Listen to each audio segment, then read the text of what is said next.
Assalamualaikum warahmatullahi wabarakatuh. Halo semuanya, kami dari kelompok Yahoo.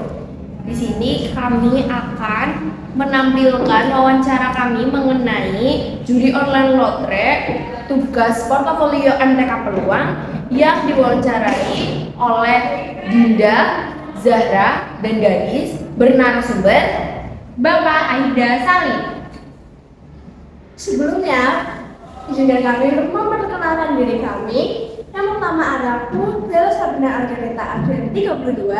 Ada aku, Dinda Oleh Nisa, absen 12. Dan ada Gadis, Aulia Abretrisya, absen 16. Selamat menyaksikan. Bye-bye. Pada kesempatan kali ini, saya akan mewawancarai narasumber terkait perjudian lotre yang ada di Indonesia. Mari kita perkenalkan narasumber kita kali ini. Selamat sore. Selamat sore. Iya, dengan Dinda. Iya, benar. Bagaimana? Ada yang bisa dibantu? Ada. Jadi, saya mau menanyakan nih terkait perjudian yang ada di Indonesia ini. Sebelumnya, boleh perkenalkan? Ya, perkenalkan, nama saya Salim Fatuli, pangkat Aibda, pekerjaan Polri. Ya. Mungkin Mbak Dinda akan bertanya-tanya terkait tentang perjudian. Ya, silahkan apa yang mau ditanyakan Mbak Dinda. Jadi ada beberapa pertanyaan yang akan saya tanyakan pada sore kali ini. Apakah judi lotre diizinkan di Indonesia menurut hukum di Indonesia dan apakah itu ilegal? Baik, menurut hukum positif di Indonesia bahwa perjudian, segala bentuk perjudian itu dilarang. Baik perjudian konvensional maupun perjudian yang secara online. Baik itu lotre, dado atau dan sejenisnya itu dilarang. Itu sesuai dengan pasal 303 Kitab Undang-Undang Hukum Pidana. Barang siapa melakukan perjudian dipidana penjara maksimal 10 tahun. Itu jadi ada pelanggaran di situ bagi barang siapa saja berarti ya, seluruh warga negara Indonesia atau berkedudukan di Indonesia kalau melakukan perjudian baik konvensional maupun online itu dikenakan pasal tersebut. Nah guys, kalau semisal kita melakukan perjudian, kita akan mendapatkan hukuman selama 10 tahun penjara dan mendapatkan denda sebanyak 25 juta. Kemudian ada pertanyaan kedua, apa hukuman yang dikenakan bagi orang yang terlibat dalam permainan lotre judi di Indonesia? Tadi sudah dijawab ya? Iya, tadi sudah dijelaskan bahwa segala bentuk perjudian itu di Indonesia dilarang. Ya, untuk siapa, tidak itu pejabat maupun kelas bawah, di semua yang warga negara Indonesia maupun yang berada di Indonesia menganut hukum positif di Indonesia, berarti semuanya dikenakan. Demikian. Jadi kita tuh semua orang tuh nggak boleh main gitu ya. Jadi kayak mau siapapun yang main bakal dikenakan hukuman gitu.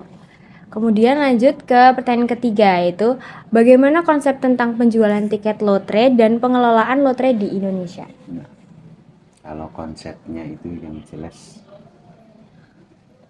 di awal sudah disebutkan tadi bahwa di Indonesia itu dilarang ya. Jadi semua sama di mata hukum. Jadi equality before law, jadi semua sama di mata hukum. Jadi tidak boleh, tidak ada sistemnya, tidak ada konsepnya. Yang jelas segala bentuk. Jadi tidak ada konsep, tidak ada aturan, tidak ada urutan yang jelas. Yang jelas di sini ditegaskan dilarang, demikian ya. Kemudian lanjut ke pertanyaan yang keempat, apakah ada perbedaan antara lotre tradisional dan lotre online di Indonesia? Nah, perbedaannya itu tadi, sekarang itu zaman modern.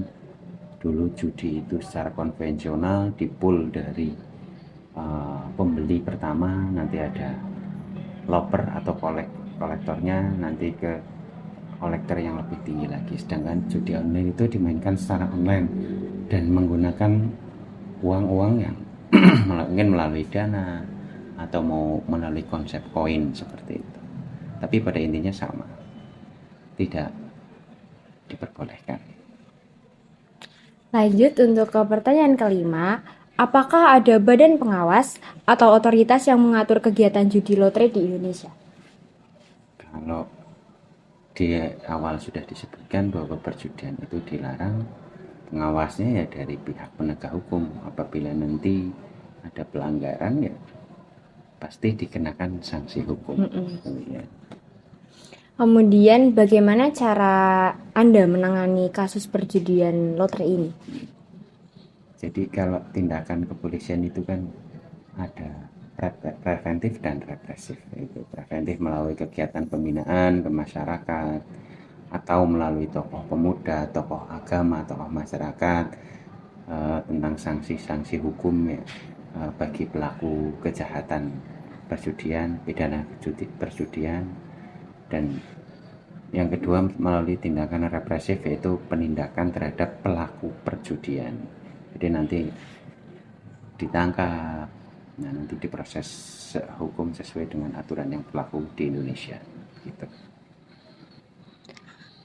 Menurut pandangan Bapak, apa yang menyebabkan orang-orang melakukan judi?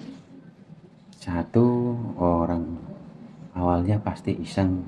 Kalau bahasa sekarang gabut mungkin ya, bosan dengan situasi yang terlalu flat atau mungkin yang itu saja, mereka awalnya iseng. Tapi ya, yang kedua mungkin pengen mendapatkan keuntungan yang secara instan. Jadi dengan iming-iming sekali dapat dengan nominal yang lebih besar, masyarakat yang malas bekerja pasti akan lari ke perjudian. Dan endingnya ya pasti gak ada pelaku perjudian itu yang menjadi kaya, tapi malah justru merugikan diri sendiri. Apakah akan terkena pajak jika memenangkan permainan judi lotre ini? Tadi sudah disebutkan di awal bahwa segala bentuk perjudian itu dilarang. Jadi kalau sudah dilarang, segala aturan yang lainnya, pajak dan lain-lain ya tidak menyentuh, karena itu di luar koridor dari pemerintah. Yang terkena pajak itu yang dalam koridor aturan pemerintah, seperti itu. Baik, mungkin itu jawaban yang disampaikan oleh narasumber yang mungkin akan membantu teman-teman semua yang bertanya-tanya tentang perjudian lotre ini. Terima kasih atas jawabannya. Ya, Selamat sama-sama. sore.